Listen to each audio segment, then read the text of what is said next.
I think that we're going to be on a real roller coaster ride, my friend. Both financially and emotionally? Well, I'll put it this way. I think that those who don't collectively take the time and the energy to do something about their situation, have themselves, you are responsible. You have as good a government as you demand, and no one's demanding that because they're too busy watching television or going shopping or paying bills or whatever. And yes, we all have to do those things, but the long and the short of it is we need to put some time aside to analyze what's going on around us. They don't want you to do that. They do not want you to do that. They don't want you to be conscious and alert of your surroundings. And I'm talking about the phenomenon that surrounds us from the government, those alien agendas that some of your people that have come on and talked about those things. There's a move afoot, and it's being directed, and people have to understand what's happening to them so that they can do something about it, because knowledge is power. I think we're in for a rough time, yes, but I think that collectively, if people wake up to what's going on, they can do something about it. I think all of us are responsible for creating our own future, Gary. And I think that goes for me, you, James, Sam, everybody. We have to, but it's a participatory sport. You don't get off. You just can't say, well, I don't have to worry about this, and I don't have to pay attention to it, and I don't have to do anything about it. Because yeah, you do. Life is a participatory sport, and I think that as long as people are taking the time and the energy to try to find out what's going on around them, and when they find out that someone is pulling a fast one, say, no, I'm not going for it. Well, they need to respond by, one, if it was me, and I already have done it, I have sent out letters, not just to my congressman, but to quite a few different congressmen on both sides of the aisle. The same with the senators. I've sent out probably 20, 30 different, pieces of mail and emails to them, too, just saying, hey, we need to come together here. This is not doing our country any good. We need to figure out what the problem is and correct it, and we need to do it swiftly because the world is looking at us right now. And the stability financially, it has a lot to do with it.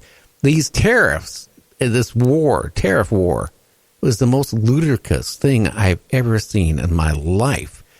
Even if we sign something with China next month, which I do feel something's going to be signed before Election Day. Oh, it's going to happen because I think that when you look at market trends, and I'm not, pro left, pro right. I'm just telling you what I see. If you look at the market trends right now, I think what's going to happen with this continued money easing, what do they call it? Quantitative easing of interest rates, and they keep lowering the interest rates and pumping billions of fiat currency into the economy to keep it artificially afloat. And Trump already announced, what was it, about 3 weeks ago, that there's a three-part deal that he's going to work out with the Chinese. One is to get the Chinese to buy $40 billion worth of U.S. agricultural goods. And there's two other parts to this. And we in turn are going to allow them to sell some of their items here without having those tariffs on them. So I think that all of this is basically going towards Trump being the next president. And like I said, I'm not part of the right. I'm not part of the left. It's just what I see. And I think that those things are happening, and they're happening for a reason. I think so. I think it was done for a reason because that it was, let's face it, just like what was released, what our military just recently did. And I don't want to go into that. It's going to be, well, hey, if Trump does sign agreement with China now in the next couple of weeks or month, he's going to become a hero. But then you look at how many people have already lost jobs, how many companies are no longer in business because of the tariffs. I've mentioned this before because I did talk to the guy, and I'm not mentioning the name of his company. I didn't even know there was a company yet. It still assembled TVs in America. But there was a company that actually was still in business making TVs. I thought they were all made in China or somewhere else, Timbuktu. Right. Well, because of the tariffs, it put them out of business because, we don't make capacitors here. We don't make integrated circuits much here anymore. We don't make the electronics. He had to import it all. And it got to the point where he couldn't put it together and be feasible. So he ended up having to lay off all his employees and go out of business. It's just not him. It affected a lot of businesses. When they say... Do you remember when you and I were growing up in the 50s and everything, just about everything that we bought was made in the USA? And we had factories from coast to coast. Everything that you could imagine from, toaster ovens to televisions was made in the good old USA. And then little by little, that industry started moving out, and it moved out all over the world. Yeah, it started out going to Japan, and then from Japan it started going to Korea, Taiwan, and then eventually it went Pakistan, Indonesia, China, Thailand. Yeah. And that gets me a lot of the jobs in our country when they sit there and say, oh, look how many people are employed. I hate to say it. A lot of people in our country are employed not at good wages. They're doing, how can I say it? They're working in restaurants. They're working in the service industry, not in the manufacturing industry. Well, I'll give you a perfect example of, I know I'm going to have some people at McDonnell Douglas who are going to get mad at me, but I really don't care. McDonnell Douglas basically, over a decade ago, bought Boeing with Boeing's money. And they brought in all these executives that had this mindset of how much money can we make? And that was their bottom line. They really, when Boeing was at its zenith, so Boeing did care about the people that worked there. They cared about their pensions. They cared about their hourly wages. They did. They had a lot of people that I know that worked for Boeing and retired from Boeing did so with a very high standard of living. And what happened was you had this new American mindset of how much money can we squeeze, and how much money can we make, and how much can we take away little by little from these workers.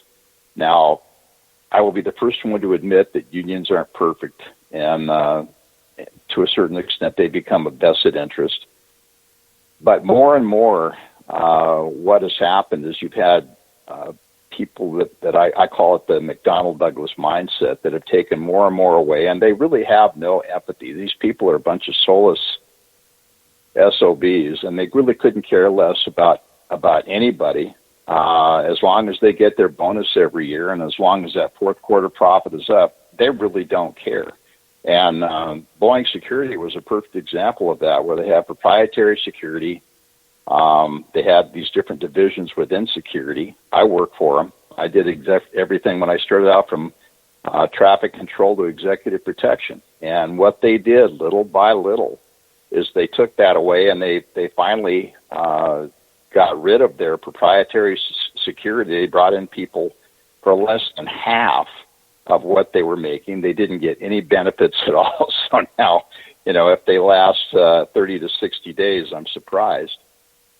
But that's what they're getting. I mean, the people that are working for them have no loyalty, and they have no loyalty for the people that they hire. No, and you're finding that more and more. Now, how do you build a consensus and a nation of trust when you have that kind of a business mentality mindset? Well, it affects the employees. I know when my dad worked for Boeing's, when he got his 20-year pin, guess who gave it to him? At the time, it was Allen. He was the president of Boeing's at the time. And, he took the time, to, shake my dad's hand and talk to my dad for a few minutes, and actually even called my dad up a couple times on the phone because my dad was involved in the SST project, right. Developing certain things on the electronic side of it for it. But yeah, if things have changed nowadays, you see these executives bringing home huge bonuses while they're laying off people, or the company is going down the tube. It's scary. They don't think about the employees. But then again, how can somebody? I have a couple adult kids living at home. They had to move back home because the jobs out there, they could find jobs, and I hate to say it, minimum wage, or just maybe a dollar above it. They started realizing really fast, unless they had a couple roommates, they couldn't survive. And if one roommate moved out, guess what? The other people ended up moving back home to their parents' house, because the average apartment, they found out real fast, was $1,400 to $1,600 a month after they pay the rent, they pay the utilities. That's for a cheap one. Yeah. And how do you do that on $15 an hour or less? Right. Yeah. And that's the problem. And that's the problem across the country right now. And that's what's scary. So when they say the job market was hiring all these people, yeah, they were hiring a large amount of people, but a lot of the people weren't full-time. A lot of the people were working for minimum wage.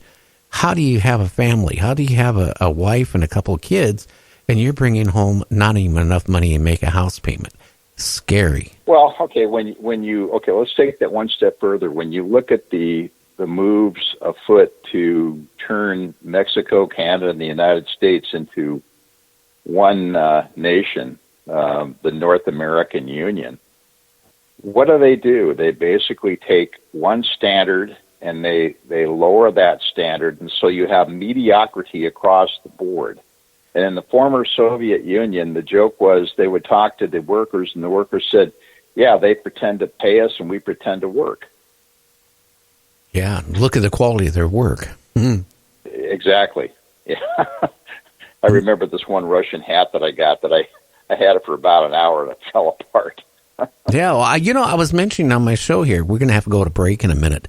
But back when I took a 10-year break from broadcasting and I managed a couple chain of professional camera stores, one of the salesmen, and he actually was an executive for the company, they manufactured vests, they manufactured, camera bags and stuff like that. He came in always, because he was coming in there for years and years, so he kind of left that as one of his, things to, come in every couple months and take orders instead of having regular salesmen. One day I said to him, I said, why is it that people are complaining? They're buying these camera bags or they're buying these leather vests. They go outside, they get wet, and then they complain that it smells like urine. His answer was, yes, I seen how it was done. I've been to China to these factories. It's a major company. You would know the name of it because they make. But that methodology has been around for the last 10,000 years. Yeah, well, very simple for the listeners. This company, it was making all this stuff for this other company, right? In China, right. They found the best way to tan leather. The way it's always been tanned, and that's with urine. So they encourage their employees to drink a lot of water during the day and pee in this one container, and then they would use this urine to tan the leather. Well, hey, you know what? When the leather was tanned and dry, it didn't smell. But as soon as it got damp, that urine smell would come up. Well, hey, what do you expect? I remember the first pair, this was like, what? We don't have time. Now, Tom, we're going to have to hold this while you go get another cup of Java. We're going to be back in 2.5 minutes. You're listening to Tom, James, and me on Night Dreams Talk Radio After Dark.